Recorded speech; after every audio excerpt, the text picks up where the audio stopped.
Muy buenas tardes para todos y para todas. Muchísimas gracias por asistir a este evento. Antes de darles un saludo formal, quiero iniciar con una cita de uno de los autores de referencia de la profesora Jessica. Abro comillas.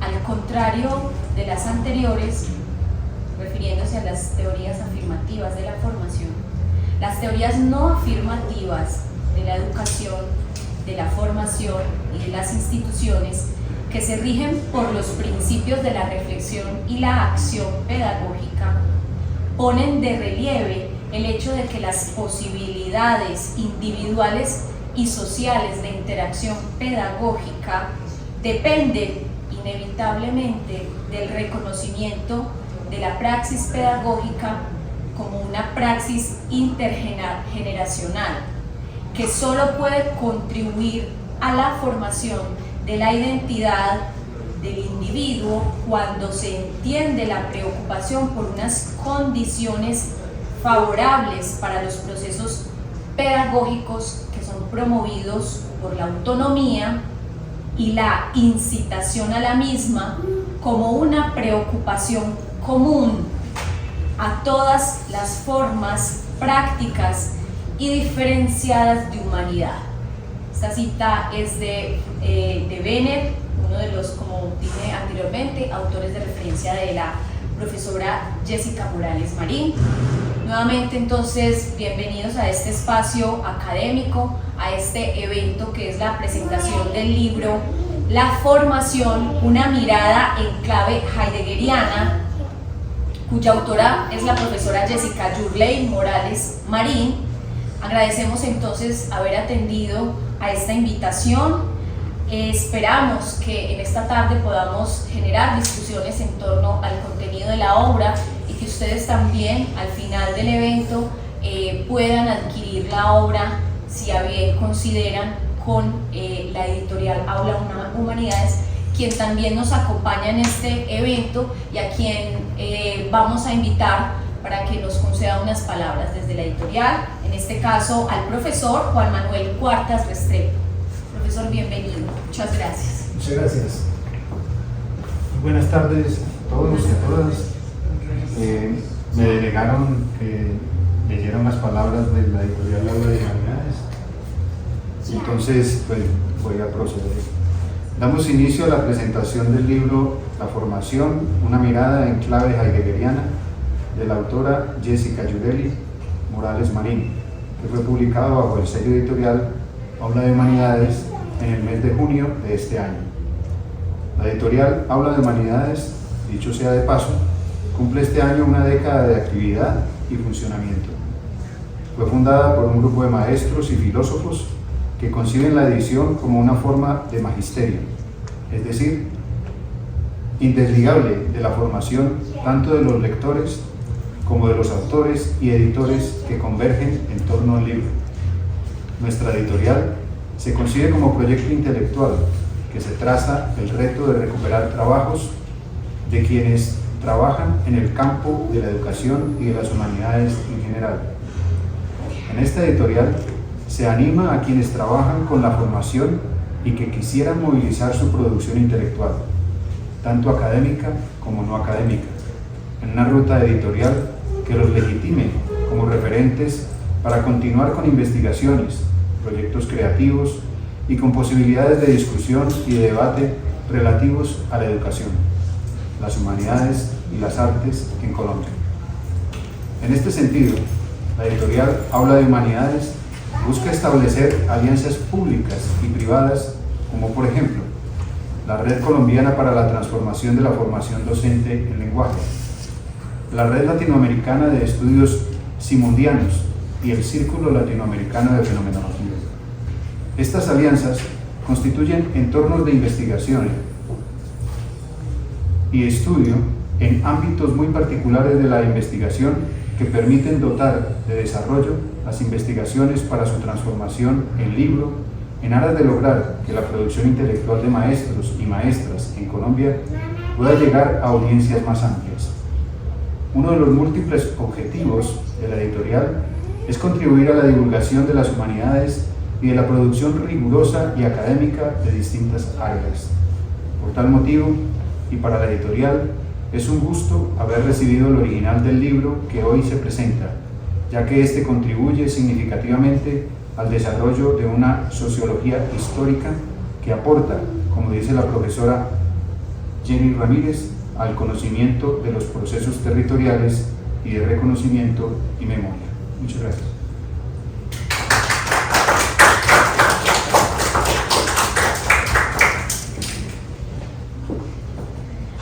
Agradecemos la intervención del profesor Juan Manuel Cuartas en nombre de la editorial Aula Humanidades.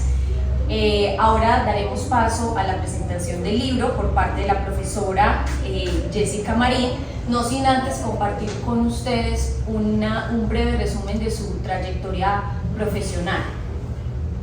La profesora Jessica Yurley Morales Marín es magíster en filosofía de la Universidad de Antioquia y licenciada en filosofía de la misma universidad. Actualmente, la profesora se desempeña como asesora de prácticas en el Instituto de Filosofía de la Universidad de Antioquia y lidera el grupo de estudios sobre enseñanza de la filosofía y la filosofía de la educación. Su línea de investigación justamente es la enseñanza de la filosofía y particularmente la profesora Jessica tiene intereses en el concepto de formación.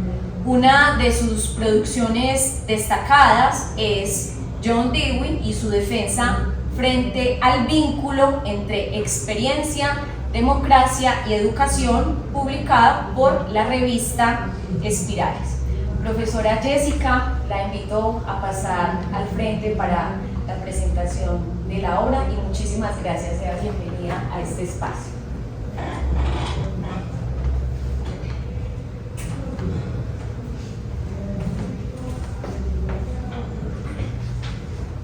Buenas tardes, me alegra mucho que nos estén acompañando el día de hoy y que puedan estar posteriormente en la discusión con el profesor Julián Uribe y el profesor José Luis Luna. Antes me gustaría presentarles unas ideas generales del libro. Este libro es muy importante para mí porque presento una lectura de las teorías de la formación a través de ciertos conceptos que presenta Heidegger en su obra, en especial en Ser y Tiempo.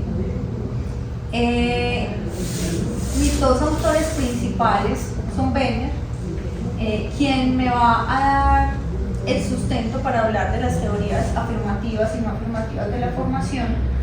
Entonces, el libro tiene dos capítulos.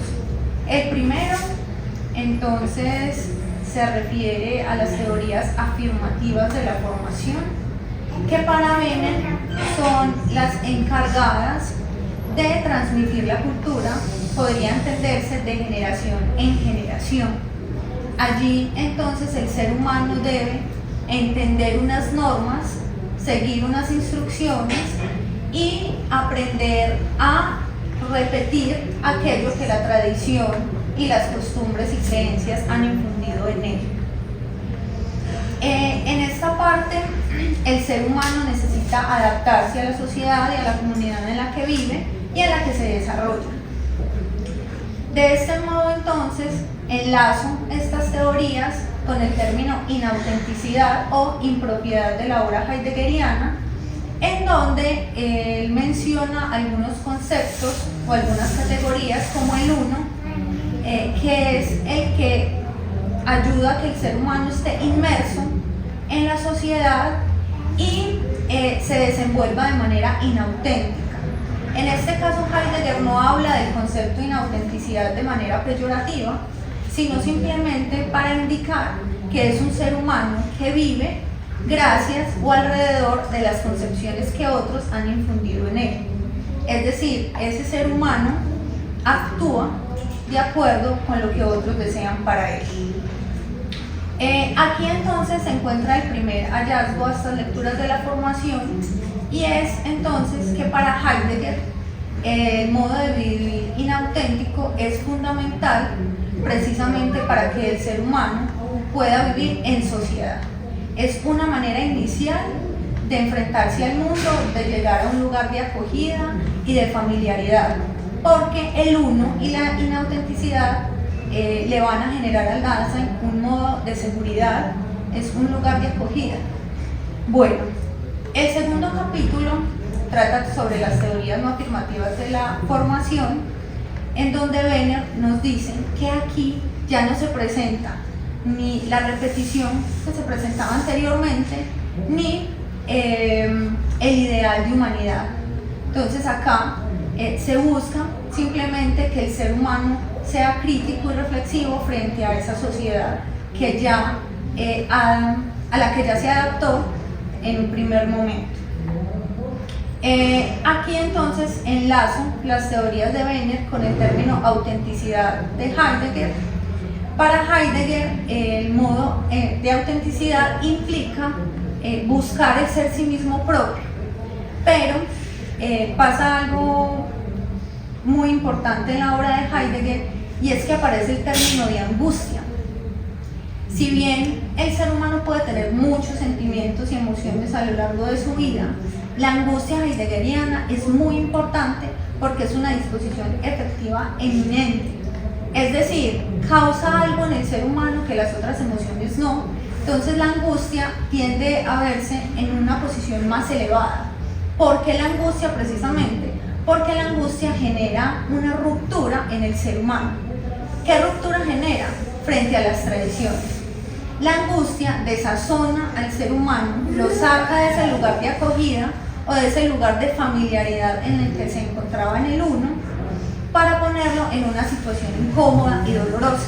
La angustia heideggeriana siempre va a doler y va a ser incómoda, porque el ser humano debe entonces adaptarse a una sociedad, entender su cultura, sus tradiciones, sus normas, y después debe reflexionar sobre aquello que ya adaptó.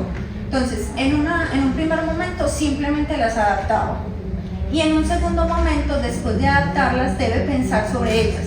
Entonces tiene varias elecciones: seguir haciendo lo mismo que ya venía haciendo,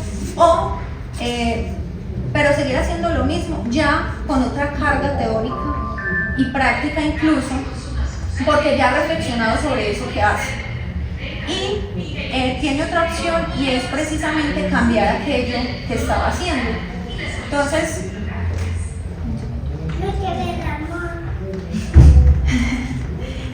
en este punto, el ser humano debe criticar y debe, como lo menciona Heidegger, destruir su tradición. Esta destrucción no es una eliminación de la cultura, sino un desmontaje. Es decir, vamos a repensar aquello en lo que estamos inmersos, aquello en lo que hemos hecho, aquello que hemos aprendido y aquello que hemos adherido en nuestra vida. Ya entonces, como mencionaba, se toma la elección de seguir haciéndolo, pero ya después de la reflexión, o cambiar, es decir, o transformar. Entonces, en esta parte se encuentra, digamos que el segundo hallazgo del libro, y es que gracias a la lectura que Heidegger nos da de la destrucción crítica de la tradición y de la angustia, puedo proponer un tránsito entre la existencia inauténtica y la existencia auténtica, que el tránsito se daría gracias a la angustia y a lo que se desarrolla entonces en la destrucción crítica de la tradición. Hay, digamos que acá, muy importante resaltar un aspecto, y es que se trata de un círculo. Es decir, para Heidegger no es posible salir del uno, sino que esa crítica del uno debe hacerse incluso dentro de él. Y este tránsito implica no un círculo vicioso, sino un círculo de interpretación, porque si bien el ser humano está en el uno y luego piensa sobre su cultura, pues aquello que pensó y reflexionó debe de alguna manera ponerlo en práctica nuevamente en ese uno, porque siempre estamos inmersos en él. Esos serían entonces los tres hallazgos principales que se proponen a través de esta nueva lectura del término formación.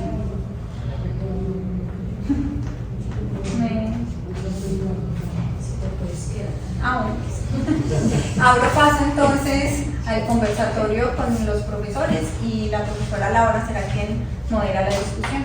Sí, invitamos entonces, muchas gracias profesora Jessica, invitamos entonces a pasar al profesor Julián Alberto Uribe y también al profesor José Luis. Antes de iniciar también pues me voy a permitir hacer una breve presentación de los profesores para conocimiento de ustedes. Un breve resumen de sus trayectorias profesionales. Aquí no tendremos tanto tiempo para describirlas, entonces va a ser pequeño. El profesor José Luis Luna Bravo es doctor en filosofía de la Universidad Albert Ludwigs Universität Freiburg. Seguro no lo pronuncié porque mi alemán está iniciando, entonces me disculpo, profesor. Es magíster en filosofía latinoamericana y es licenciado en filosofía y lengua castellana por la Universidad Santo Tomás de Bogotá. Actualmente es profesor asociado del Instituto de Filosofía de la Universidad de Antioquia.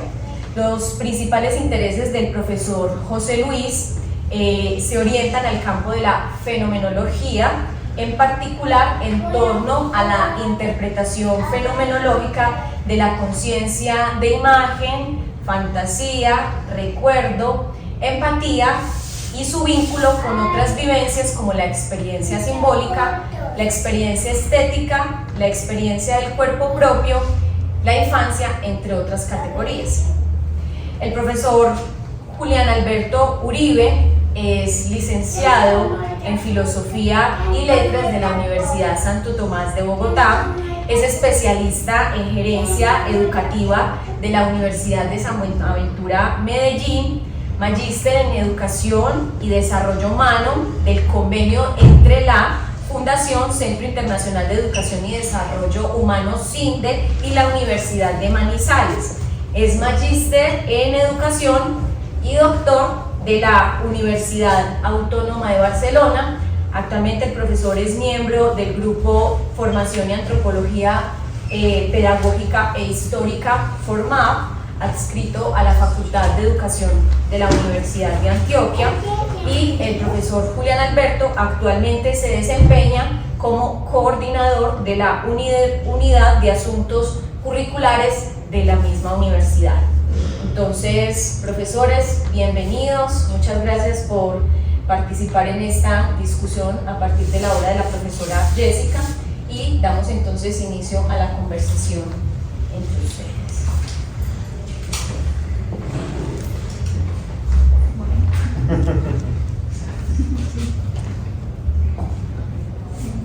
Muy buenas tardes también para todas y para todos. Agradecer en primera instancia a Jessica por su deferencia en la invitación, de permitirme participar de este logro académico que creo que todos celebramos. Y también un saludo al profesor José Luis, a quien tuve la oportunidad de conocer a propósito de la obra de Jessica. Bueno, nosotros igual pues nos habíamos reunido previamente mirando cómo podíamos canalizar este encuentro de manera que resultara fructífero y de manera que nos permitiera volver al texto sin necesariamente decir lo mismo. De hecho, Jessica hizo una presentación sintética, digamos, bastante fiel a lo que ella propone. Es una presentación en la cual ella logra desentrañar las ideas esenciales del texto. El texto, como ella lo planteaba, básicamente lo que busca es, digamos, conjuntar lo que son las teorías de la formación, en este caso la teoría afirmativa y no afirmativa de la formación propuesta por Dietrich Benner, digamos, fundamentado en algunos autores de la filosofía y de la pedagogía, y también una lectura Ser y Tiempo a partir de la autenticidad o propiedad e inautenticidad e impropiedad.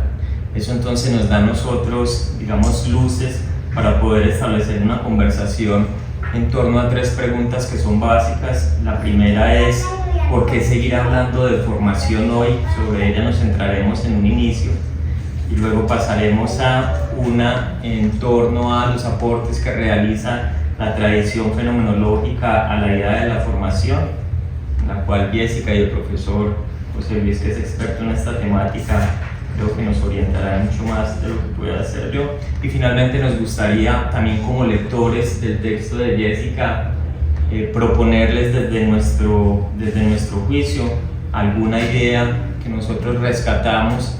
Cuando decimos alguna idea no es porque no haya muchas ideas para rescatar, sino pues porque el tiempo es breve y entonces, con el ánimo de no dispersarnos demasiado, pues nos centraríamos en alguna de ellas. Entonces empezaríamos conversando un poco en torno a por qué volver sobre la formación hoy. Entonces, si ustedes quieren, aquí yo hice la introducción para no seguir hablando bien, puedan, y luego pues también que podría hacer la intervención. Bueno, no, de nuevo yo aprovecho, yo tomo la palabra en este momento de nuevo agradecerte por la invitación, por la oportunidad que nos ofreces de acercarnos a este libro. Pues justamente yo creo que sí hay una pregunta que ahora es más vigente que en ningún otro contexto, es la pregunta por la formación. Por un motivo fundamental, creo que en ningún otro momento de la historia hemos vivido tantos cambios tan acelerados, ¿no? Hay un autor que dice, bueno, que si escribiéramos la historia de la humanidad en un libro de 1000 páginas, realmente lo que nosotros podemos datar históricamente serían más o menos las últimas 50 páginas. Entonces uno dice, históricamente hemos vivido muchísimo y pareciera, o sea, en términos de tamaño, que no cambiaba mucho, ¿no? O sea, como que los hábitos que teníamos, las formas de adaptarnos a la cultura, pues fueron bastante estables, lo que nos permitieron como sobrevivir como especie.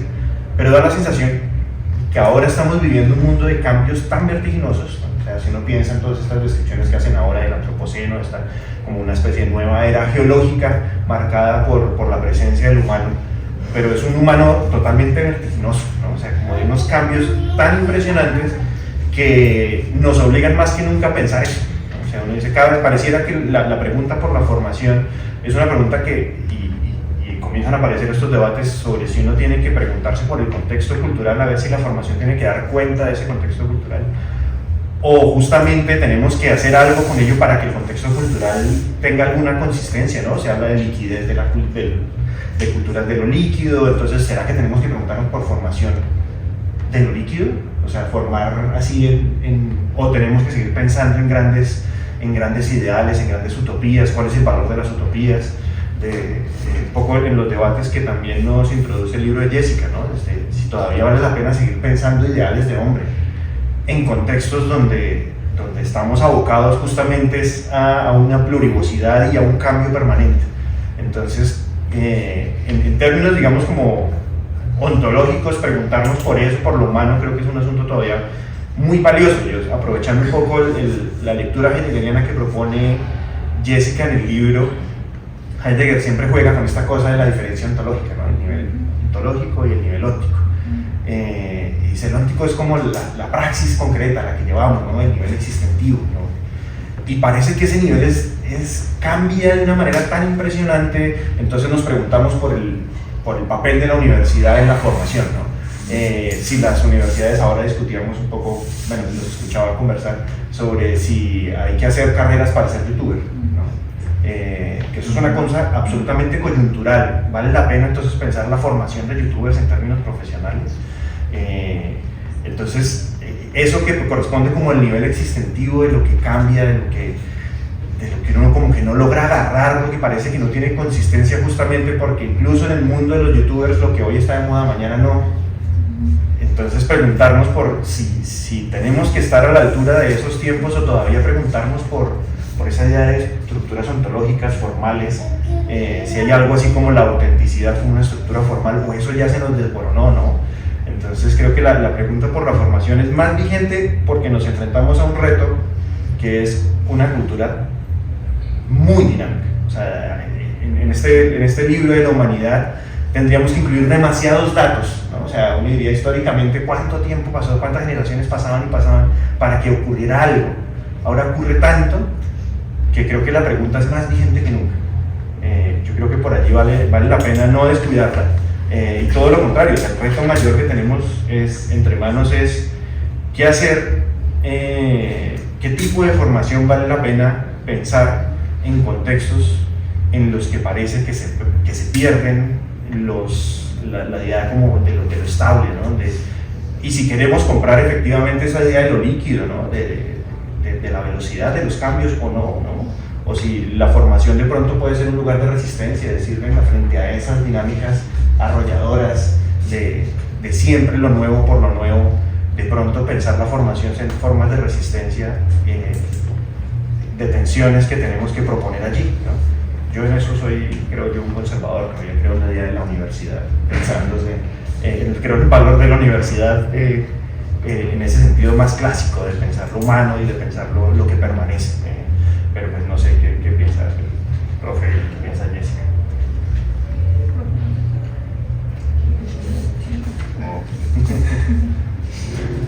Bueno, yo la verdad me iría a lo que plantea el profesor José Luis. Yo retomo unas palabras de una filósofa española, que es Adela Cortina, que hace una distinción entre la actualidad y la moda.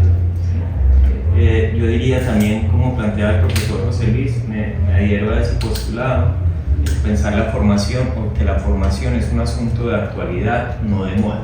La diferencia que ella establece es básicamente la moda en relación con el tiempo y con lo efímero, máxime en estos tiempos líquidos, como plantea el profesor José Luis.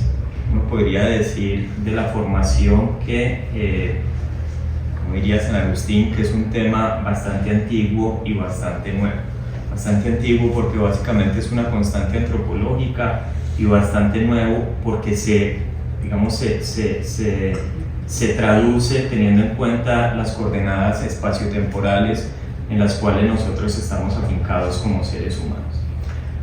Para la respuesta por la pregunta, por la formación, permítanme una pequeña lectura. Esto es un texto de Pico de la Mirandola, es un filósofo renacentista del siglo XV que lleva por título Discurso sobre la dignidad del hombre, que creo que es un discurso que nos permitiría afincar la discusión en torno a la formación, o sea, que nos daría pistas para continuar pensando el tema de la formación, porque es una pregunta vigente, como dice el profesor José Luis. Me parece que finalmente he comprendido por qué el hombre es el más afortunado de los seres animados y más digno por ello de la admiración de todos, y cuál es exactamente el lugar que le es propio en la jerarquía del universo, causa de envidia no solo para los seres irracionales, sino también para los astros y para las mentes más allá de este mundo. Escuchen pues, padres, cuál es la condición del hombre. Dios Padre, supremo arquitecto, había ya erigido, según las leyes de su arcana sabiduría, esta morada terrena que vemos, augusto templo de su divinidad. Sin embargo, no había entre los arquetipos alguno que le sirviera para crear la nueva criatura, ni entre los lugares de todo el mundo quedaba alguno desde el cual éste pudiera contemplar el universo. Todo estaba ya ocupado, todos los seres habían sido distribuidos en el orden superior, medio o inferior, pero no habría sido propio de la potestad del Padre quedarse sin fuerzas, casi impotente en el último acto de la creación. No habría sido digno de su sabiduría vacilar en asunto tan necesario por falta de ideas. No habría sido característico de su benéfico amor que aquel que debía alabar la generosidad divina en los otros se viera obligado a vituperarla en sí mismo. Finalmente, el máximo artífice estableció que aquel a quien no podía dar nada propio compartiría lo que había sido concedido en particular a cada uno de los restantes seres. Tomó pues al hombre, creación sin una imagen precisa, y poniéndolo en medio del mundo le habló así: no te he dado, oh Adán, ni un lugar determinado, ni una fisonomía propia, ni un don particular, de modo que el lugar, la fisonomía, el don que tú escojas sean tuyos y los conserves según tu voluntad y tu juicio. La naturaleza de todas las otras criaturas ha sido definida y se rige por leyes prescritas por mí. Tú, que no estás constreñido por límite alguno, determinarás por ti mismo los límites de tu naturaleza, según tu libre albedrío, en cuyas manos te he confiado. No te he creado ni celestial ni terrenal, ni mortal ni inmortal, para que a modo de soberano y responsable artífice de ti mismo, te modeles de la forma que prefieras. podrás degenerar en las criaturas inferiores, que son los animales brutos. Podrás, si así lo dispone el juicio de tu espíritu, convertirte en los superiores, que son seres divinos. Oh suma generosidad de Dios Padre, suprema y admirable felicidad del hombre, al que le ha sido dado tener lo que elige, ser aquello que quiere. Los animales, cuando nacen, llevan consigo del vientre materno, como dice Lucilio, todo aquello que los constituirá. Las criaturas son superiores, son desde el momento de su creación o poco después aquello que serán para toda la eternidad. En el hombre, desde su nacimiento, el Padre sembró toda clase de semillas y el germen de todo tipo de vida, aquellas que cada hombre en particular cultive, madurarán y darán fruto en él. Pienso que este es un buen inicio, tampoco me va a demorar tanto, que no vayan a creer que así va a ser mi intervención, pero creo que sí nos abre como un horizonte de posibilidad para pensar el tema de la formación. Yo me atrevería a decir que uno no puede considerar al ser humano al margen de la formación, o si ustedes quieren, la vida del ser humano, de todos nosotros, consiste precisamente en formarnos, ¿no? La palabra formación, o el concepto mejor formación que estamos trabajando aquí, y así lo dispone Jessica en su texto, está anclado en la cultura, o si ustedes quieren, en la tradición alemana, ¿no? El término alemán es Die Bildung, y está en relación con otro concepto que es Die Wirksamkeit, que significa básicamente la formabilidad. ¿Qué quiere decir esto? Quiere decir básicamente que para el ser humano la formabilidad es una estructura a priori. Esto, en términos sencillos, lo que significa es que incluso antes de cualquier acto formativo, el ser humano ya es formable, que es un poco lo que intenta poner de manifiesto Fico de la Mirándola en este texto que leíamos. Es decir, el ser humano se presenta como indeterminado teleológicamente y por ende es dúctil, es maleable, es plástico, ¿no? En él hay una plasticidad que es lo que hace que tenga las posibilidades de construir su propio destino, como diría Hermann. Por lo tanto, nosotros como seres humanos, digamos que no tenemos opción ante la formación. Siendo una estructura a priori, todos nosotros resultamos formables. Digamos que habría más bien una opción en términos de cómo se acoge el proceso formativo, que creo que hacia allá se apunta precisamente el texto de Jessica cuando hace una lectura de la teoría afirmativa y no afirmativa en clave heideggeriana, recurriendo a los conceptos de propiedad, impropiedad o autenticidad, inautenticidad. El ser humano se autoconstituye. Entonces, claro, ¿por qué es ineludible la pregunta de la formación? Pues básicamente porque es una estructura a priori, es decir, porque para nosotros es imposible situarnos al margen, somos al margen de ella.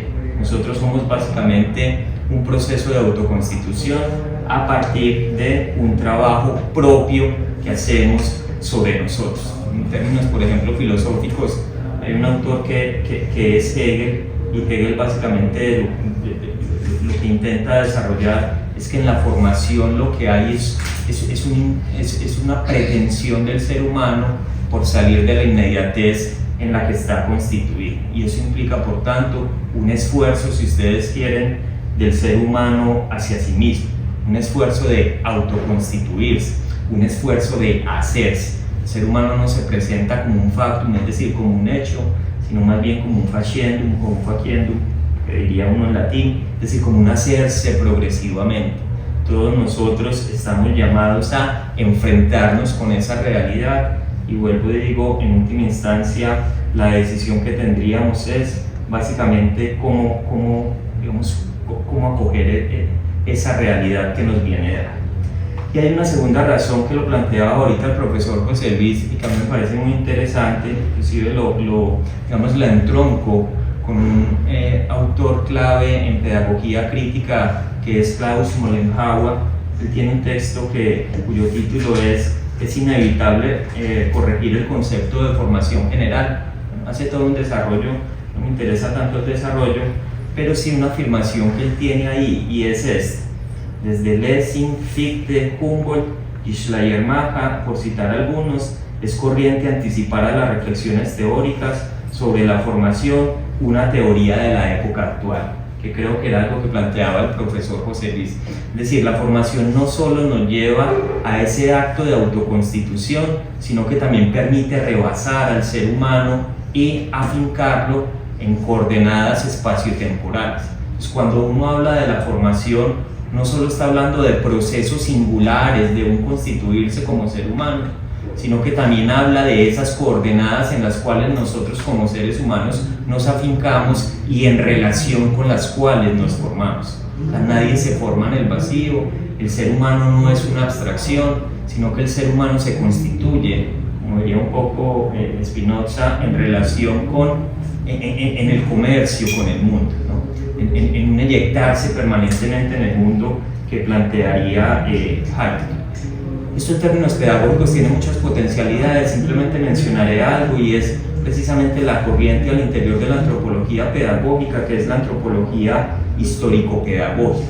Es decir, la educación y la formación no se presentan como procesos objetivos y universales, sino que son procesos que se dan en coordenadas específicas. Eso hace que la concepción de educación y la concepción de formación, digamos, muden a lo largo de la historia. Y en la medida en que mudan, pues aparecen preguntas que nos planteaba ahorita, por ejemplo, el profesor José Luis, y que yo creo que es necesario considerar en términos de, por ejemplo, qué significa hoy en día formarse en un mundo líquido, ¿no? ¿Qué significa formarse en una sociedad, por ejemplo, de la meritocracia, en una sociedad posmoderna? ¿Qué significa formarse en una sociedad donde, digamos, hay un descrédito hasta cierto punto del conocimiento, ¿cierto? Y básicamente lo que se hace es realzar una capacidad práctica que tiene el ser humano, que evidentemente es necesaria, pero que no lo agota. Yo diría que esas dos aristas, en relación con lo que planteaba el profesor José Luis, harían válido, y no solo válida la pregunta, sino necesaria la pregunta por la formación. Vuelvo y digo, ser humano y formación son indisociables, y por lo tanto no podemos dejar de pensar algo que no solamente tiene unas repercusiones de tipo especulativo, ¿no? Teórico si ustedes quieren, sino unas repercusiones de tipo operativo práctico, porque no es solo el hecho de empalabrar un concepto, sino que es la manera como nosotros nos constituimos, ¿no? Es un poco la pregunta que hace Nietzsche, o el subtítulo de una de las obras de Nietzsche, de cómo llegamos a ser lo que somos. Yo me sumo a la idea que trae el profesor sobre la moda, porque precisamente la formación no es cuestión de moda, sino de actualidad, como bien lo dijo el profesor hace un momento, porque igual todos pasamos por procesos formativos, lo deseemos, lo busquemos o no. Está como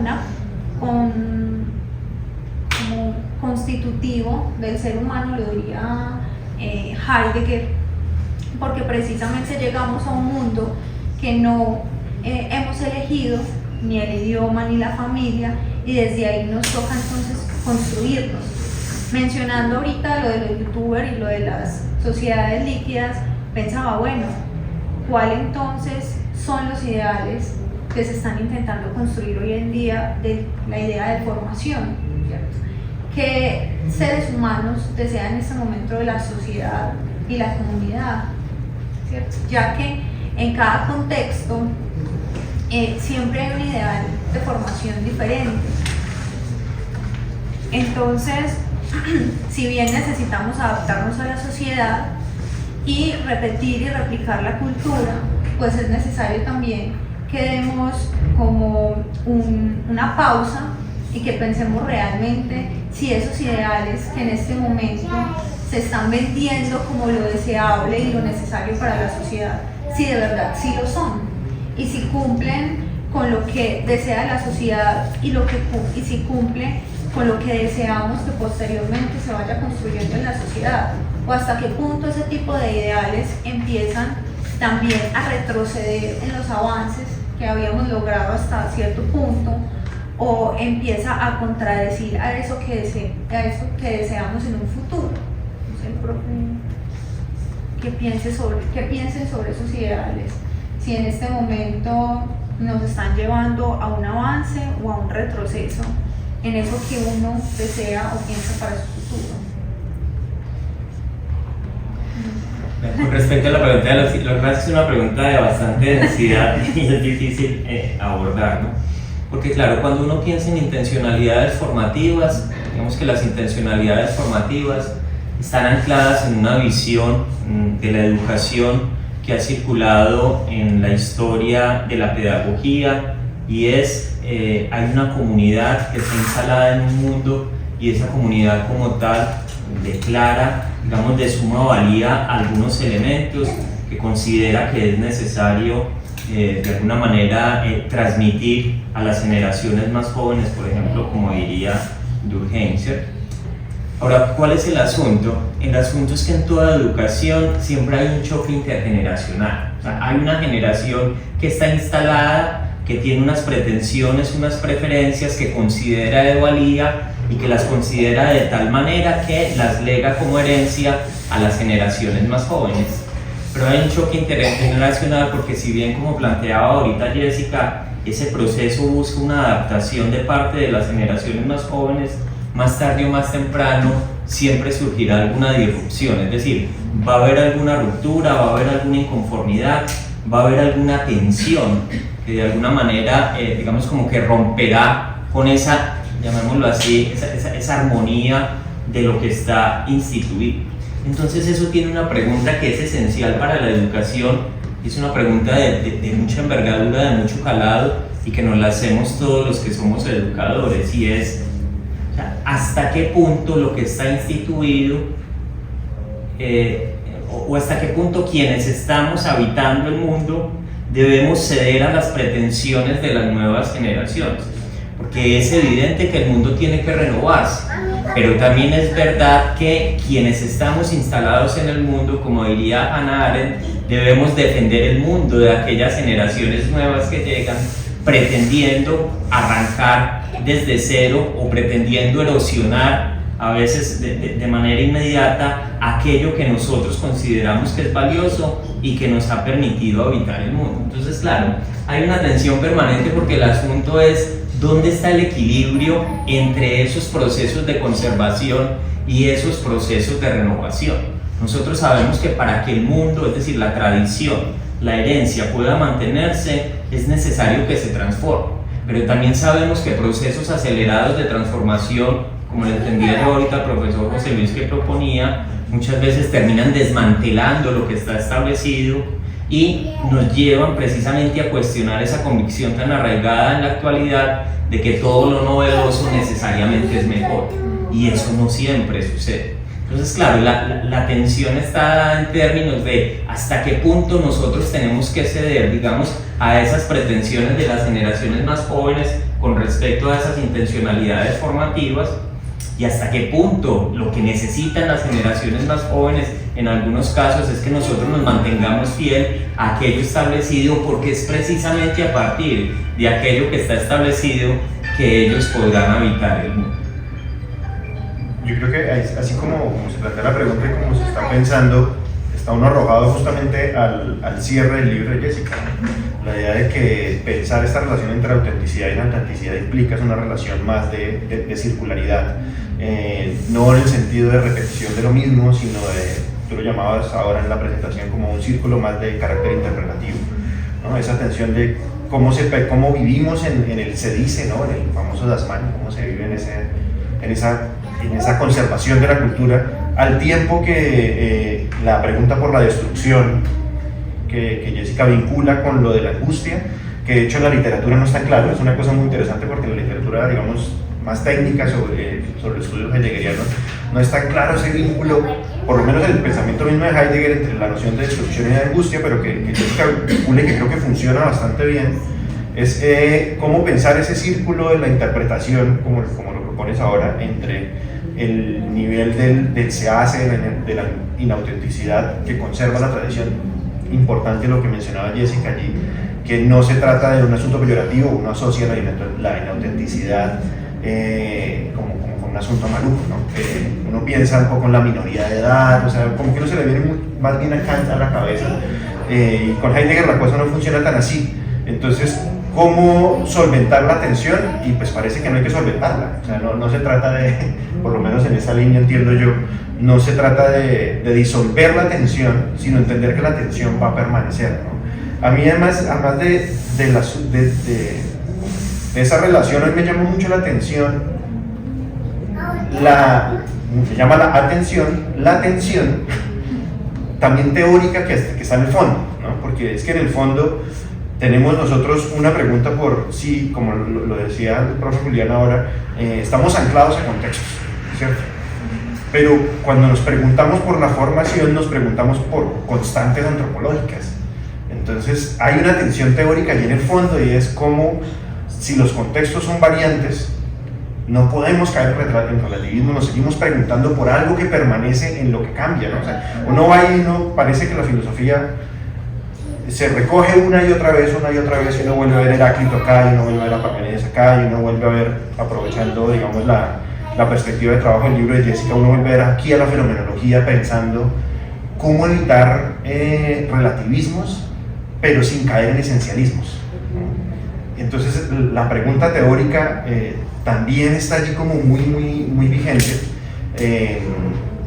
¿Cómo hacer filosofía sobre contextos variados? Tú nos dices, tú lo mencionabas, ¿no? O sea, pareciera que cada comunidad, y cada vez eso está más atomizado, tiene proyectos ideales, o sea, tiene modos de ser, modos del deber ser de las comunidades, y sin embargo nos seguimos preguntando por lo humano, ¿no? Seguimos preguntando.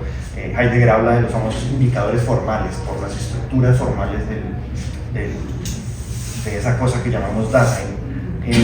Entonces, ahí yo creo que esas realidades que son inevitables y que las vemos, nos arrojan también dentro del mundo que habitamos nosotros, que es el mundo como más teórico. También nos arrojan a preguntarnos por esas tensiones, por cómo se pueden resolver o no se pueden resolver teóricamente. ¿Hacemos casuística? ¿O es legítima todavía la pregunta por esos indicadores formales, por esas estructuras antropológicas? Esa tensión entre, insisto, relativismos y dogmatismos parece que todavía está allí vigente, y lo que me llama la atención es que preguntarnos por la formación, a propósito de la pregunta guía inicial, nos hace preguntar de nuevo por los grandes dilemas de la filosofía, por las mismas tensiones que están en el seno mismo del pensamiento filosófico.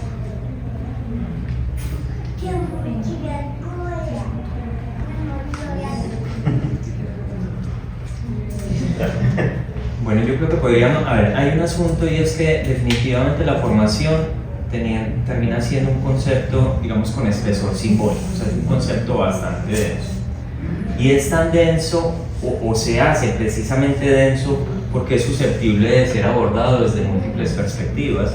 De hecho, desde el inicio, el profesor Cornejo, que es José Pedro Cornejo, que es quien hace el prólogo, con eso precisamente inicia, ¿no? Libros como este tienen un valor intrínseco, aunque no por ello carecen de dificultades.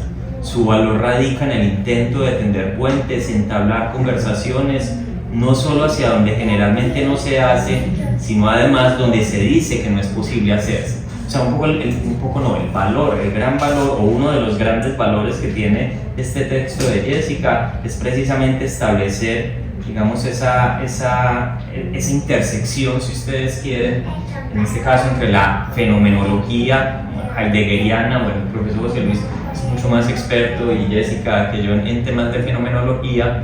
El adjetivo es básicamente por digamos, la dispersión semántica que hay al interior de la fenomenología con cada uno de los autores. Entonces, precisamente el gran trabajo que hace Jessica es tejer de una manera muy fina esas relaciones entre la fenomenología heideggeriana, por lo menos en esta obra de Ser y Tiempo, con teorías que se han desarrollado al interior del campo fenomenológico. Entonces, claro, una de las preguntas que nosotros podríamos hacernos precisamente es, como, ¿qué aportes pueden realizarse? Puede realizarse desde la tradición fenomenológica, con lo dispersa que es, a la teoría de la formación, ¿cierto?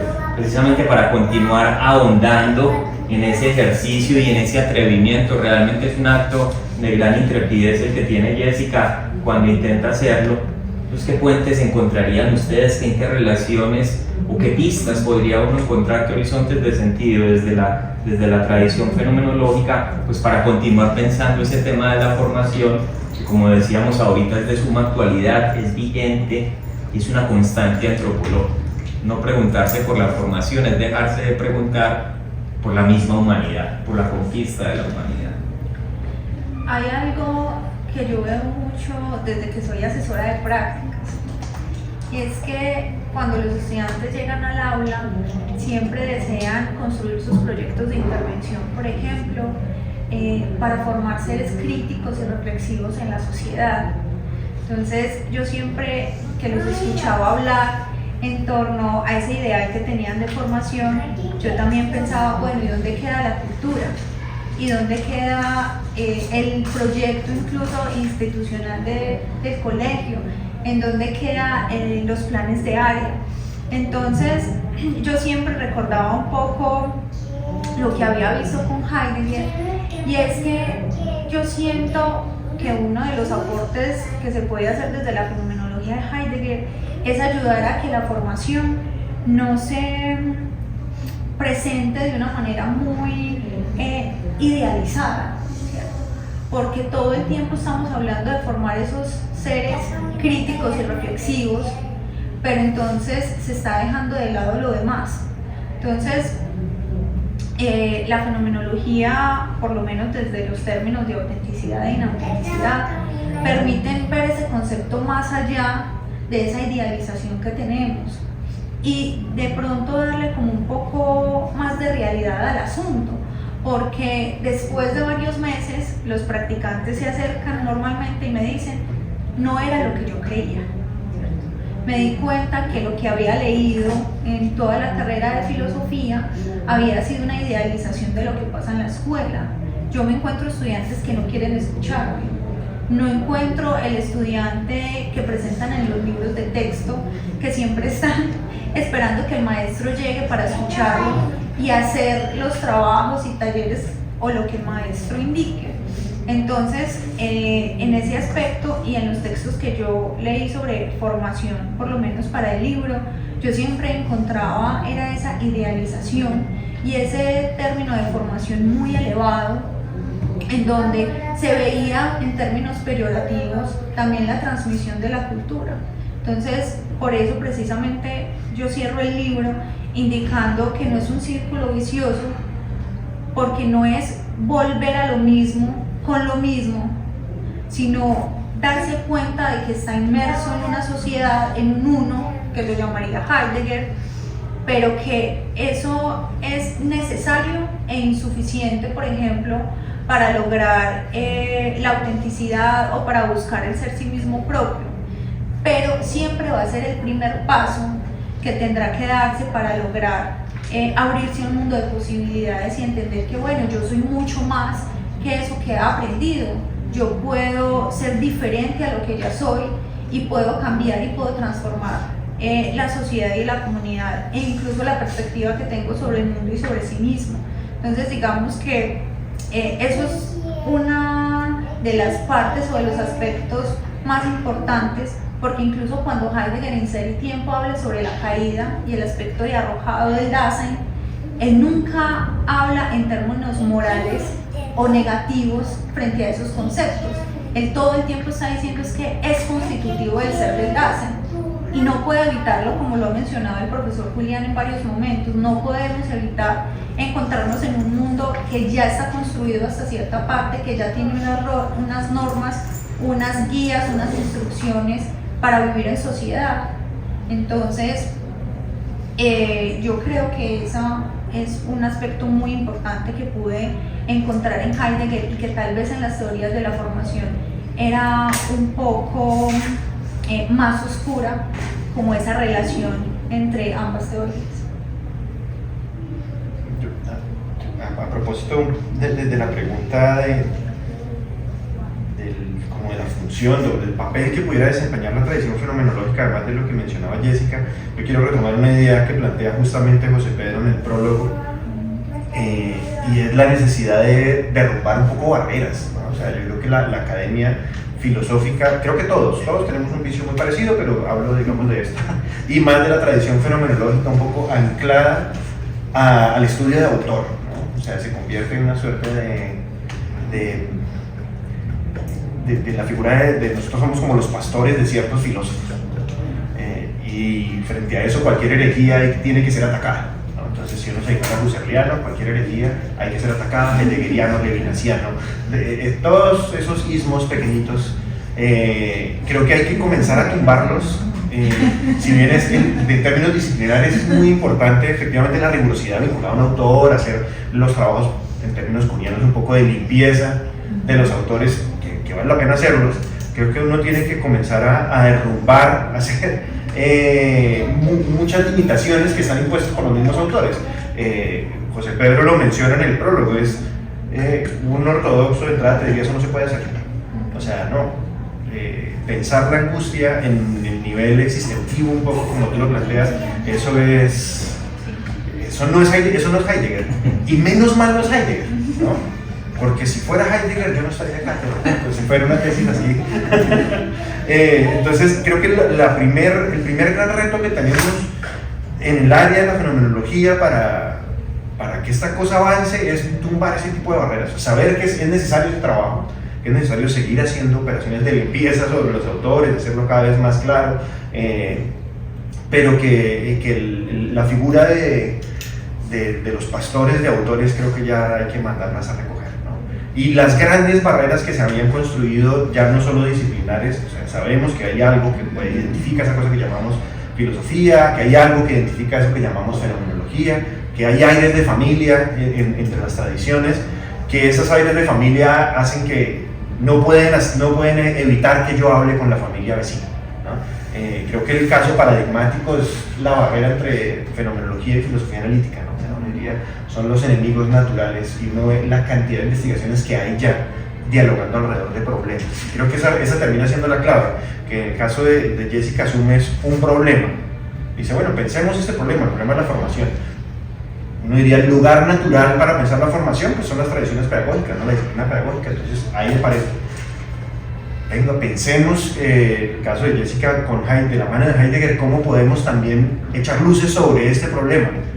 Insisto, un heideggeriano de pura raza te diría no, o sea, eso no se puede hacer, ¿sí? Eso no se puede hacer. Entonces yo creo que el primer gran reto que tenemos, si queremos construir, si queremos que la fenomenología y la filosofía en términos generales amplíe y tenga un impacto, esos famosos impactos, yo soy un poco crítico frente a la justificación de la filosofía porque sea pensamiento crítico, no porque no lo sea, sino porque parece que la filosofía se arrojó eso como una virtud que no tiene ninguna otra disciplina. O sea, como cuál es el valor de la filosofía, pensamiento crítico, y dice que el sociólogo también lo hace, ¿no? El pedagogo también lo hace, el antropólogo también es crítico. Entonces pareciera, o especificamos muy bien cuál es el valor de la crítica filosófica, o en su defecto no veo cuál es su valor, ¿no? O sea, estoy aquí pegándome un tiro en una pierna, ¿no? O sea, yo mismo diciendo de mi disciplina cuál es su función, pero ahí yo creo que hay que un poco desmitificar eso, y desmitificando eso creo que comienzan a caerse muchas barreras, y con esa caída de esas barreras comenzamos a pensar problemas. Creo que esa es la clave para que la fenomenología comience a tener un impacto, y la filosofía en términos generales comienza a tener un impacto mucho mayor en las esferas en las que queremos que tenga impacto, ¿no? Seguro que si comenzamos a deconstruir, a derrumbar estas barreras, vamos a entender las relaciones entre matemáticas y filosofía, ¿no? Entre la experiencia del que hace biología y la filosofía, la fenomenología, ¿qué tiene que decirle a eso? Y yo, pues, un poco, al estar yo en esa tradición, pues creo que si hay alguna tradición filosófica si esa misión es viable, alguna tradición que lo puede hacer como ninguna otra, tiene que ser la fenomenología, porque su lema la obliga. O sea, el lema de la fenomenología, si hay algo que tengan en común los fenomenólogos, que si no lo tienen en común, entonces yo creo que ya te sales por lo menos de esa sombrilla epistémica, es que hay que ir a las cosas nuevas. Y creo que más o menos todos entendemos que cosa misma es la experiencia, aun cuando sea la experiencia de texto, de lectura, entonces uno puede hacer la lectura, la cosa misma es la experiencia. Y si eso es así, creo que nos lo hemos estado traicionando entonces, ¿no? O sea, creo que la fenomenología entonces tendría que preguntarse por la experiencia formativa, y allí es donde está su valor, ¿no? La cosa misma es el problema, es la vivencia que tenemos de X, de lo que queramos investigar, de lo que queramos pensar. Entonces ahí yo, pensando en qué tiene que aportar la fenomenología o esta tradición, debo pedir dos cosas. Uno, una tarea que es derrumbar barreras, y la otra, hacerle caso al lema inicial, que creo que es lo que nos une, que es ir a las cosas mismas. Creo que si atendemos esas dos, esa cosa misma es el aula, esa cosa misma es la matemática con la que se enfrenta el muchacho en la vida cotidiana, esa cosa misma es en las relaciones humanas, las relaciones sociales, esa cosa misma es la vivencia del mundo, ¿no? Cómo constituimos sentido del mundo. Y creo que allí entonces el aporte que puede hacer esta tradición es mucho más potente, ¿sabes? O sea, si le quitamos un poquito, yo creo que soy un fanático de quitarle un poquito la parafernalia a la disciplina, el apostolado, y con ello, si uno le quita el apostolado, creo que también se desarma un poquito toda esa cosa de adorno que hay, más bien posudo, de la filosofía y la fenomenología. Miren la cantidad de palo que le estoy dando a mi propia tradición, pero creo que esa es la única forma, efectivamente, si queremos establecer vínculos con los problemas auténticamente existenciales, ¿no? Profe, no lo van a recibir ahorita. No, ya. Siquiera trajo la maleta. Bueno, y también para darles pues un espacio a ustedes, simplemente podría ser a manera de reconocimiento y homenaje, porque de verdad que creo que no soy atrevido, si hablo también en nombre del profesor José Luis, de manifestar nuestro halago de que Jessica hubiera tenido la deferencia de invitarnos. Un poco manera de reconocimiento y homenaje al profesor José Luis, para terminar nuestra intervención. ¿Alguna idea que usted quisiera rescatar del texto de Jessica? Vuelvo y digo, una idea, no porque no haya más, el texto es supremamente rico. Una idea es porque el tiempo nos apremia, y también para que ustedes también tengan, digamos, la maravillosa posibilidad de conversar con Jessica. ¿Alguna idea que usted quisiera rescatar del texto como lector juicioso? Yo rescataría una idea y una actitud. La idea va por el lado del cierre, de tratar de pensar la idea de la formación siempre en clave.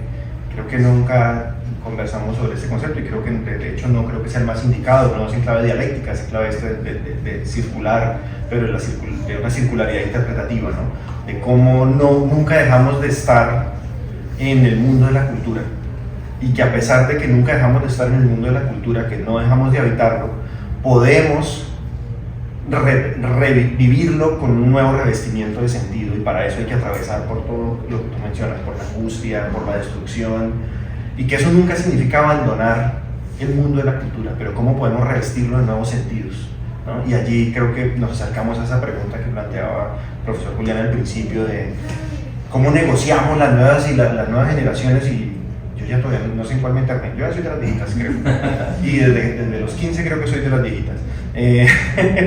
Pero creo que esa idea es muy potente en el libro de Jessica, de decir, miren, no dejamos de habitar el mundo, no dejamos de habitar ese mundo de lo afirmativo, porque son muchas afirmaciones. A veces la pregunta es, de tantas cosas que se afirman, uno para dónde va, pero no dejar de habitar ese mundo y sin embargo revestirlo de nuevos sentidos. Creo que atravesando por todo eso doloroso, ¿no? De sentir el desamparo, de sentir la nada misma, la experiencia de la angustia, y tener que volver a ese mundo, porque por más angustiado que uno esté y por más decepcionado de la cultura que uno esté, uno no deja de habitarla.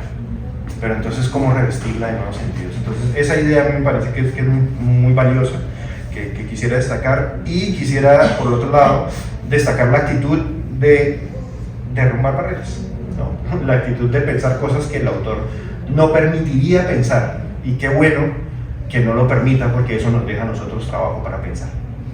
Muchas gracias. A mí dos cositas que me gustaría resaltar rápidamente, o tres, pero muy rápido para no. La primera es, al interior del campo de la pedagogía, el intento de elaborar un texto enclavado en filosofía de la educación. quienes estamos en pedagogía sabemos que hay una tendencia hoy en día que uno podría llamar de clave evaluativa, es decir, siempre buscando evaluar para mejorar, no con eso quitándole la importancia a la evaluación, simplemente diciendo que en pedagogía las reflexiones no se reducen a nada. Lo segundo, hay una idea que no comentaré, aquí me podría quedar comentando porque es supremamente potente, pero quisiera que ustedes la escucharan, pues la escucharán de mi voz, pero es textual de lo que tiene Jessica en su libro en la página 55, yo se lo había mencionado a ella, de hecho ella ahorita lo dijo, dice así: la impropiedad no es una deficiencia ontológica, sino una necesidad.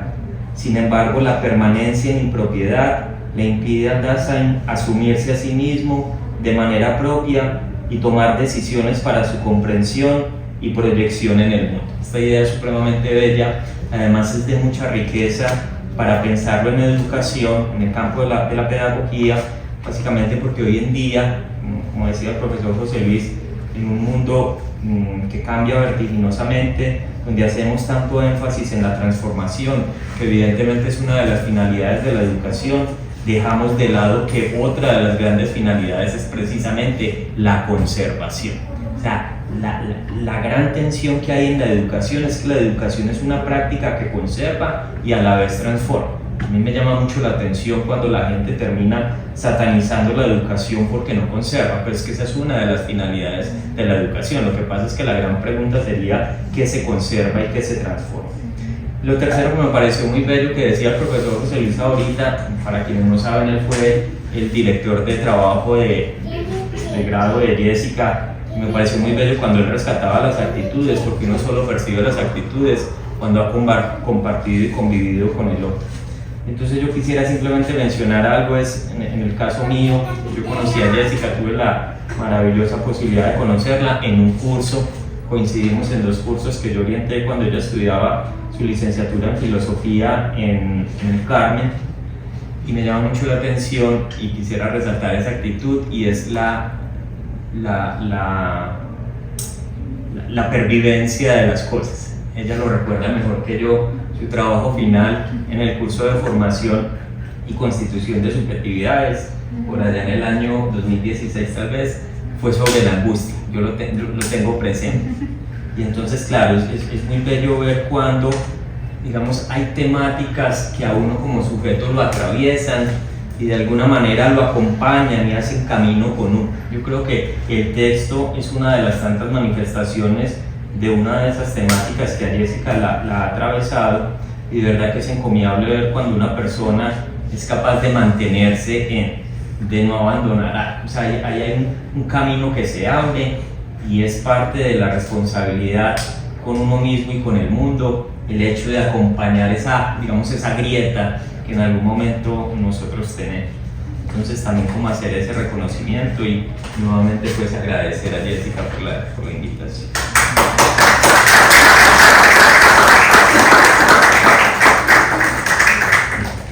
Muchas gracias, profesor José Luis, profesor Julián, profesora Jessica, muchas gracias por esta discusión que da mucho que pensar.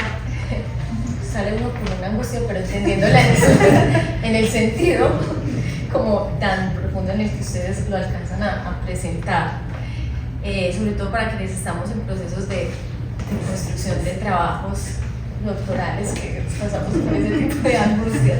En este momento abrimos el espacio para preguntas, para comentarios que tienen que ver con la obra de la profesora Jessica, pero que también pueden ser preguntas o comentarios que tengan que ver con su experiencia de escritura. Puede ser, si quieren. Mientras ustedes se animan a intervenir, hay unas preguntas que nos dejaron previo a este evento que le voy a leer a la profesora Jessica para que usted responda como a bien considere. Y yo también quería plantear algunas, si es posible, abordarla en algún momento, después de las que previamente le dejaron o cuando usted considere lo que han venido presentando. Entre las cosas que han venido presentando está lo que parece una relación dialógica, no sé si aporética, entre la conservación de la tradición pero a su vez la destrucción de la misma, pero entendiendo esa destrucción no como acabar con la tradición misma, sino usted hablaba de un desmontaje, ¿cierto, profesor? Entonces pareciera que es como una relación, ¿cierto?, de contradicción, pero eso puede llevarnos a pensar, bueno, si es una relación dialógica y algo se tiene que destruir, pero también algo, o reubicar, ¿cierto?, desmontar, como usted lo ha referido, pero también algo tiene que seguir permaneciendo, un poco como lo plantea Kant en Pedagogía, para no iniciar de cero y erigir sobre las ruinas de la generación anterior, sino para poder legar a la venidera. Entonces me lleva a pensar como, bueno, ¿y qué criterios o qué referentes tenemos para, y no sé si sea lo adecuado tener unos criterios, solo me surge la pregunta, y bueno, ¿y cómo elegimos cuáles son los criterios de reflexión para mirar qué es lo que podría valer la pena preservar y qué no? Y yo creo que hago la pregunta es porque tengo muy en mente que justo por la moda que nos asalta en estos momentos, tenemos referentes de formación, ¿cierto?, que nos hacen preguntarnos sobre la idoneidad de confirmar esos referentes, ¿cierto?, referentes de formación que se nos presentan como artistas, referentes de formación que parecen que los venden, porque digamos que en este caso sí es la palabra adecuada, los venden como quienes producen o hacen arte. Y la pregunta es, bueno, lo que a mí me genera tanta inquietud es, ¿y eso vale la pena preservarlo? Perdón, pues no sé si sea pertinente pues la pregunta, y si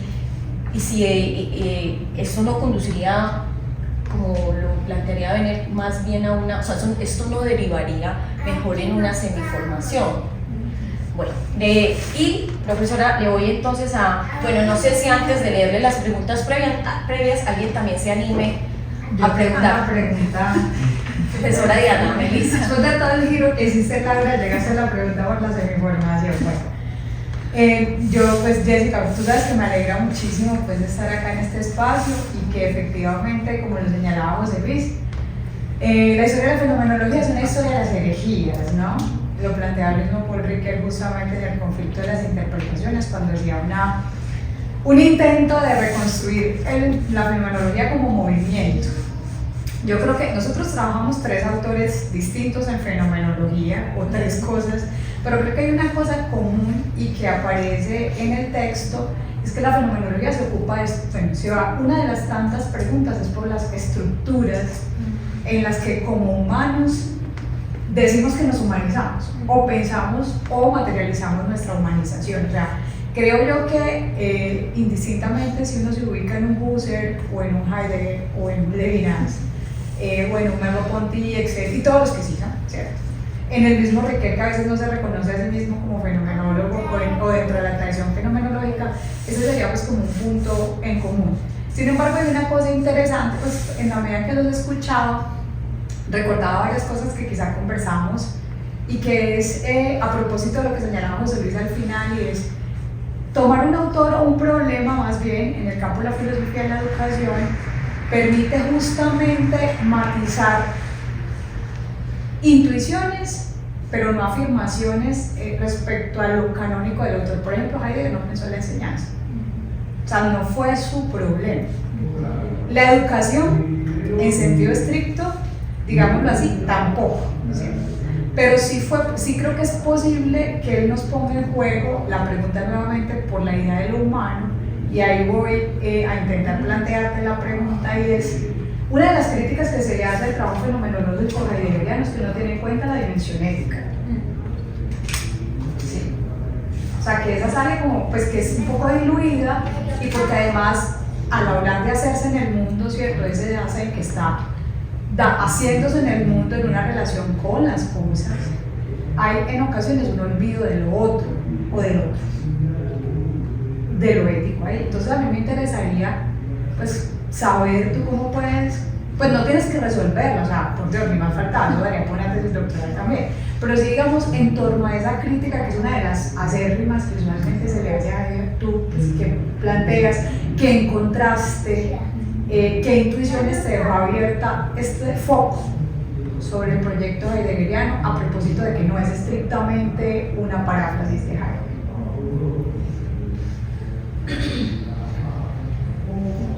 Profesora, ¿quieres que te lea las que estaban previas y luego vas abordando una a una o quieres ir abordándola a la profesora? Sí, porque es fuerte. Sí. Bueno, voy a empezar con Laura, que fue la que preguntó primero sobre qué ideales deben o no de alguna manera conservarse, ¿cierto? O qué parte de la cultura debe conservarse.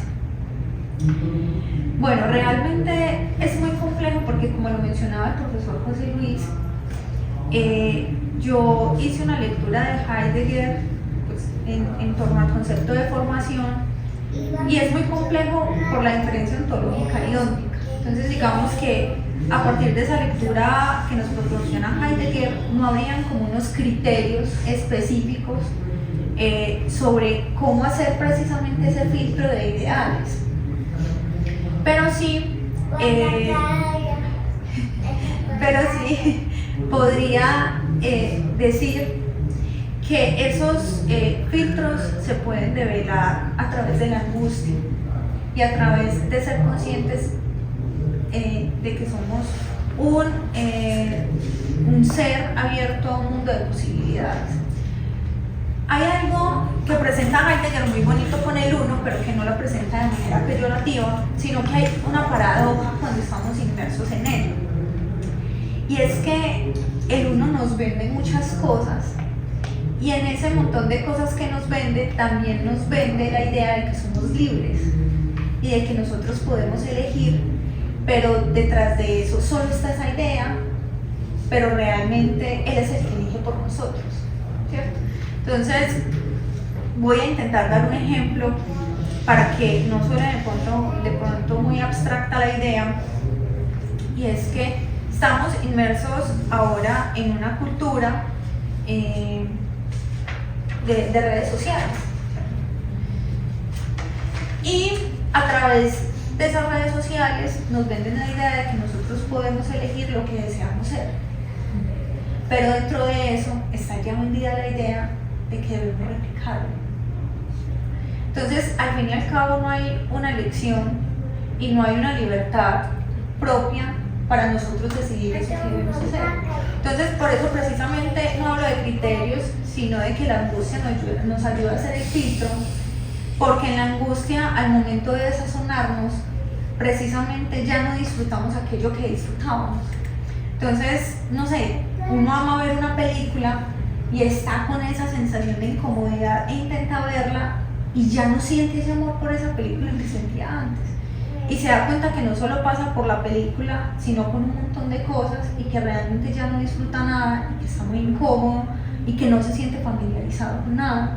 Entonces es a través de esa angustia que probablemente podamos realizar ese filtro, porque en la angustia se da un carácter de resolución y del llamado de la conciencia que diría Heidegger, pero que no es moral ni ético, sino que nos permite entonces empezar a decidir y darnos cuenta que al ser un mundo de posibilidades sí teníamos esa posibilidad de escoger y de darnos cuenta qué es lo que realmente queremos seguir conservando o no.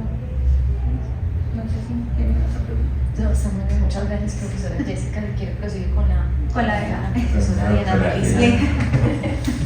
La tesis. Es un muy buen problema doctoral. Estaba pensando que eso supone lo que podría ser en el doctorado. Ok. Eso ya tengo la idea. Los invito a la sustentación de la tesis doctoral.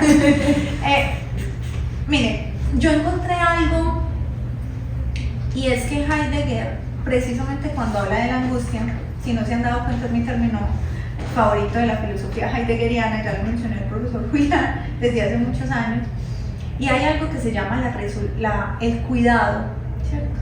Heidegger hace unas distinciones entre ese cuidado, e incluso yo lo menciono en el libro, porque hay una manera de cuidado en el modo inauténtico y en el modo auténtico. Entonces, si bien no hablamos, o Heidegger no habla de ética o de moral, sí habla de ese término cuidado, y es la preocupación por el otro y la forma en la que yo lo reconozco y le doy lugar en mi mundo. Entonces, por ese lado podríamos encaminar la tesis doctoral. ¿Cómo es el cuidado? Puede trabajarse de manera óntica y ontológica a partir de los presupuestos heideggerianos. No, por eso, o sea, es para elaborar, porque tú sabes que una de las cosas tiene que ver con que la idea de yo, tanto de Husserl como de Heidegger, es catalogar como esencialista, ¿cierto? Entonces siempre parten o van a un principio o a una qué, y que eso es bastante problemático porque ahí el otro termina siendo como un comodín y no alguien que exista, incluso el yo, que es la crítica también a Husserl, es un yo que nace, vive pero que no parece morir, ¿cierto? Entonces es un buen tema. Muchas gracias, profesora Jessica. Bueno, ¿alguien se ha animado hasta ahora? Bueno, como hay tantas manos levantadas, voy a primero a proseguir acá. En el libro no hay pues una persona de referencia, entonces no te lo voy a nombrar, solamente voy a leer la pregunta. Ah, bueno, sí, son estudiantes de la profesora Jessica. Uno de ellos pregunta: en el libro de Jessica se hace explícita una tensión entre las teorías afirmativas y no afirmativas, un choque que puede derivar en preguntas sobre la autonomía del sujeto. En particular me pregunto, ¿es posible enseñar la autonomía sin primero ofrecer el mundo a los estudiantes? O bien, la libertad implica despojarse de todo contenido cultural para que la única guía sea la experiencia. Y la segunda pregunta: ¿en qué punto de este choque entre la conservación y la libertad emerge un ser auténtico?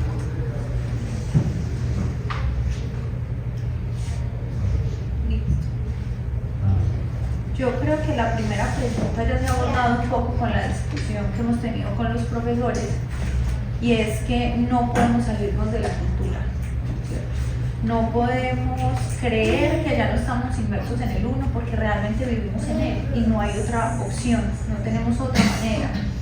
Heidegger dice algo que es un poco, bueno, realmente no, muy frustrante en Ser y Tiempo, y es que la autenticidad puede no darse nunca y que es realmente difícil de alguna manera de experimentar. Entonces, desde Heidegger no podría decirse que siempre vamos a llegar a la autenticidad, y tampoco podría decirse que esa autenticidad se enseña, porque precisamente Heidegger no trabaja la enseñanza de la autenticidad, es un modo de vida, es un modo de ser del Dasein. Entonces, que un maestro pueda enseñar la autenticidad, no, pero que de pronto con su enseñanza, sea incluso afirmativa o no afirmativa, pueda generar el otro en una ruptura, sí, ¿cierto? Pero aún así no está en el maestro la intención de generarla, puede ser algo que simplemente suceda en una situación, en una conversación, en algo, y que al estudiante le genere esa curiosidad o ese incluso sentimiento de angustia, o que se le debe de la nada, pero realmente no es como la intención inicial del maestro. Además, porque en el libro la formación no se caracteriza o no se presenta solamente en términos de institucionalización, sino simplemente como algo que debemos experimentar. Pero si lo vamos a poner entonces en términos de la educación, no es necesario ni siquiera que el docente sea auténtico, o que el docente incluso haya experimentado la angustia. Digamos que eso sería algo que surge y que está en cada uno de nosotros, escuchar ese llamado de la conciencia que menciona Heidegger, porque incluso Heidegger dice que ese llamado y la angustia también pueden enmascararse. Entonces, precisamente por eso no todos podemos llegar a la autenticidad, porque incluso cuando emerge el llamado nosotros lo podemos apagar, ¿cierto? Podemos decir como no me voy a sentir así, inicialmente porque en la cultura nos han enseñado mucho que los sentimientos de tristeza, entonces cuando nos dicen no llore por eso, no se sienta mal por esto no vale la pena para que usted se sienta así todo el tiempo. Entonces incluso la cultura ha intentado apagarse esos sentimientos de incomodidad. Entonces eso nos lleva también a cerrarnos en el momento en el que nos sentimos incómodos, porque eso es otra cosa que me gusta mucho resaltar de esta lectura de Heidegger, y es que pocos nos advierten que ser auténtico duele, ¿cierto?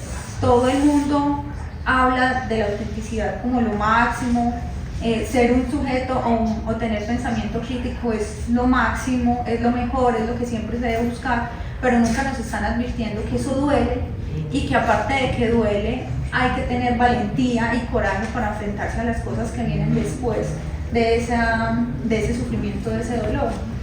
Entonces ahí respondería la primera.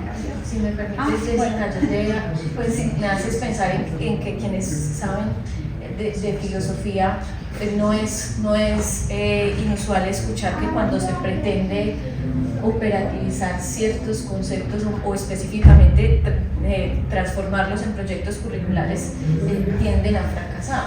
Es decir, esta es la clase de autonomía, esta es la clase de ética, y aquí van a aprender a ser éticos. Esos proyectos tienden a fracasar, entonces pretender como trasladar todo esto a un asunto aplicado puede generar frustración, porque no necesariamente, como acabas de decir, haya una promesa de éxito. No estoy diciendo que no haya que entender los conceptos, de hecho creo que de eso es lo que se trata. Entenderlos implica dimensionar que no todos buscan ni tienen por qué buscar operativizarse en un plan de estudios institucional, en la escuela, etcétera, porque nos vamos a desilusionar mucho, ¿cierto? O bueno, ya ustedes me corregirán. Exactamente, cuando el profesor José Luis ahorita hacía la diferencia entre óntico y ontológico, claro, Heidegger es muy perspicaz en eso, porque ontológicamente todos tenemos la posibilidad de ser auténticos, pero ónticamente hay quienes no quieren escuchar la voz de la conciencia, y realmente es una decisión propia. Yo no puedo tampoco decirle al otro que la escuche o que sí se sienta incómodo, que sentirse incómodo. No, es simplemente algo que se vive. Entonces sí, no es dejarlo de intentar, sino ser consciente que como docente se puede o no lograr eso que yo deseo con los estudiantes, porque no depende estrictamente de mí, depende de que ellos tomen la decisión y que ellos se abran y comprendan su relación con la muerte, su relación con la angustia, que son un mundo de posibilidad, que pueden elegir qué quieren hacer con su vida. Eso depende de ellos. Entonces, claro, yo como maestra puedo brindarles las herramientas, puedo ayudarles a acompañarlos en el proceso, pero no puedo hacer más por ellos. Pero es una apuesta que debe darse. Gracias, profesora. ¿Le recuerdo la última pregunta? ¿La tiene ahí? Si me la puede recordar. En que el estudiante hablaba sobre este choque, ¿cierto?, entre las teorías afirmativas y no afirmativas, y la última pregunta cerraba con en qué punto de este choque entre la conservación, y la libertad emerge un ser auténtico. ¿En qué punto? Yo creo que ya la acabas de responder. Sí, ya, ahí también está. Bueno, no sé si alguien tiene algún comentario, algunas palabras de valoración para la profesora o alguna pregunta para que cerremos, y si no, pues invitarlos a que adquieran la obra de la profesora. Aquí tenemos algunos ejemplares que ustedes pueden adquirir en estos momentos, y pues darles las gracias por asistir presencialmente en estos tiempos de virtualidad. Se valora muchísimo que nos hayan acompañado. Muchísimas gracias a la editorial Aula Humanidades. Creo que son pues como un referente en el ámbito académico para la producción escrita, y valoramos muchísimo que la profesora haya publicado con la editorial. Entonces, muchísimas gracias a todos y una feliz tarde. Muchísimas gracias.